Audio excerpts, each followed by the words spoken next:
All right, let's go to the top of the list. What's the most important? I know that's hard to say, the most important, but what's a very important instrumental value? In other words, a value that brings good results. Happiness. Happiness. Honest. Honesty. Honest. Okay? Clean. Okay. Yes. Self-control. Loving. Okay. All right, now, consider these ones that have been said. And just reflect on the fact that those were picked out of this list. Okay?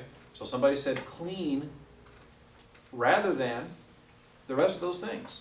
Somebody said honest instead of the rest of those things. Now, that doesn't mean that the person who said clean or the person who said honest or the person who said loving doesn't care about those other things.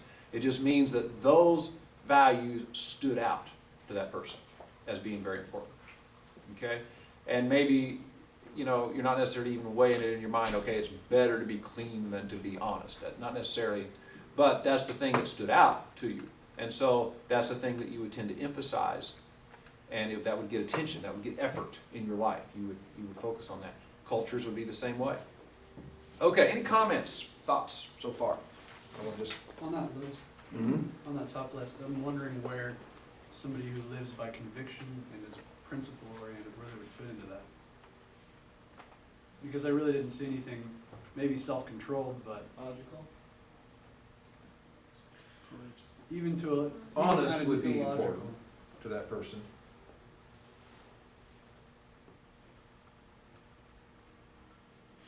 And obedient would be important. So a person who is serious about doing the right thing, obedient would be important. And of course responsible too, because responsible, how that's defined, that means doing what you're supposed to do, taking responsibility for others, whatever. Now, of course, this list is not comprehensive. There are things.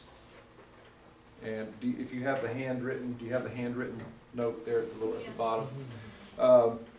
So some things that are not listed here: loyalty, community, security, and acceptance. Some kinds of security are. So this is not meant to be a comprehensive list, but just showing the difference. And then, you know, countries have cultures, families have a culture, institutions have a culture. So some of the differences, say, between this Bible college and some other Bible college are going to be which values they're focusing on, which values are important.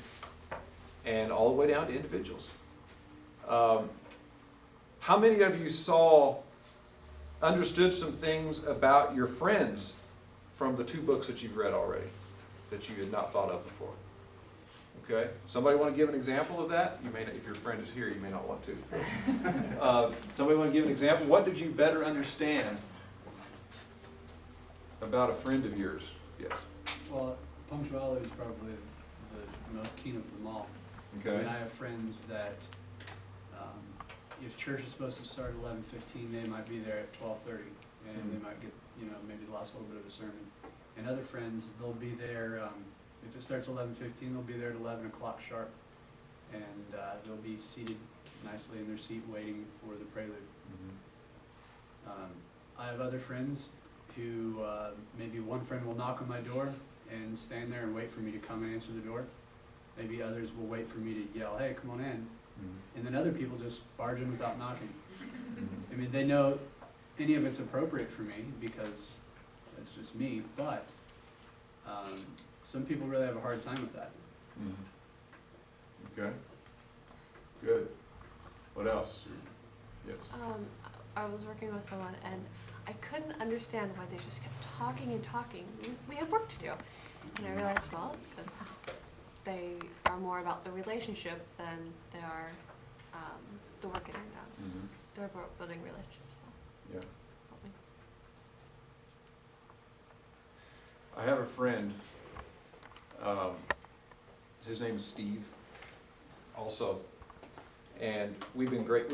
We in some ways we don't have much in common. We're not much alike, and yet we've been great friends ever since we were kids.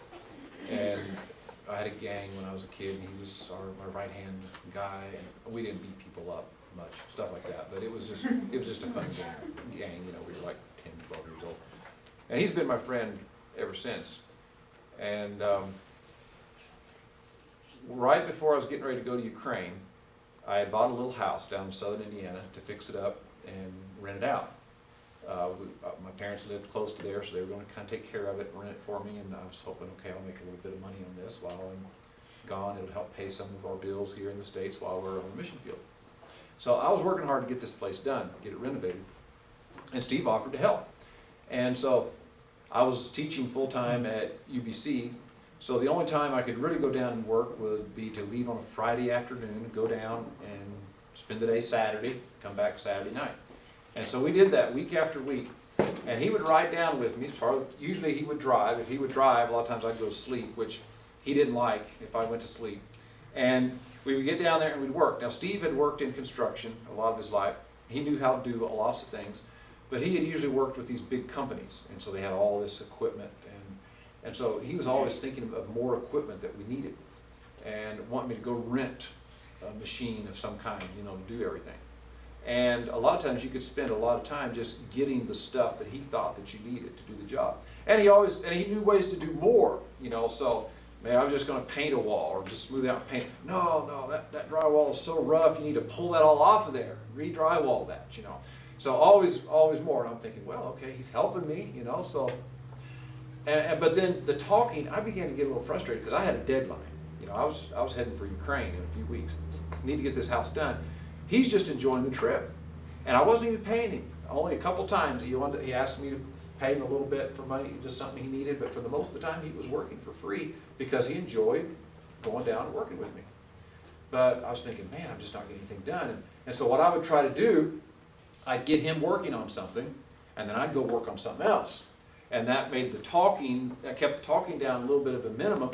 And so he'd still be coming to me and asking me what I thought and want me to come and get my opinion, but still I could pretty well focus on something and get it done. So even if he didn't, because sometimes I felt like that the two of us working together were getting done less than what I could do by myself. And he was getting frustrated with that though. And I remember one day we were on our way down there and he said, let's work together this time. And I said, well, okay, you know, in the back of my mind though, I'm thinking, okay, that's what he likes, is for us to work together and talk the whole time, but we don't get much done. Well, as we were driving down, came down around 465, getting ready to get on 37 South. There was a homeless man standing out there with a sign, "We'll work for food." And here's Steve, you know, and he's starved for companionship.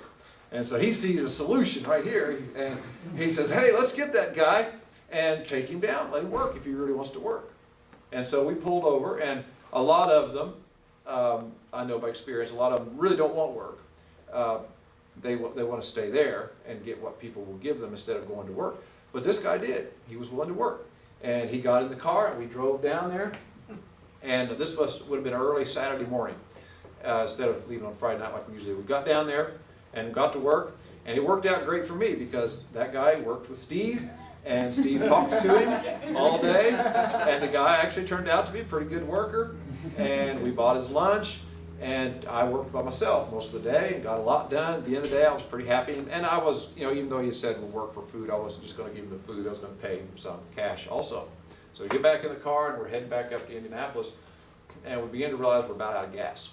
And we'd already told the guy, I said, you know, I didn't have any cash on me hardly, especially enough to pay him. And so I don't have to take you up to my house. I'll give you some cash and then we'll take you wherever you want to go, drop you off. But it began to look like we weren't going to get there. And so I had no money, and Steve checked his wallet. He didn't have any money, but he had this ATM card, so we pulled over to the bank, and he puts that in, and we couldn't get it to work, couldn't get any money. And finally, this homeless guy in the back says, well, here, and he pulls out his billfold and loaned me $5. The homeless man. So he loaned me $5, and we bought gas and made it home, and I paid him, and he was happy, and we took him down to where he wanted to be dropped off. But it was around that time that I read that book by Lingenfelter. And I really understood Steve a lot more after that. He's still that way. He came and worked all day with me a few days ago on a project and didn't want to be paid. He just enjoyed helping and Well, for one thing, I had rented a backhoe, and he loves running machinery, so he got to come and run the backhoe all day, and to him, that he was happy. And so, friendships, you know, what a person is getting out of it is not the same for everybody. And I enjoy spending time with Steve, but I don't have to talk all the time.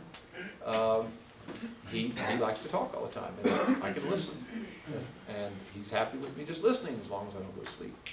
So, you don't have to always have friends that are just alike to be good friends. Sometimes corresponding characteristics work better, right?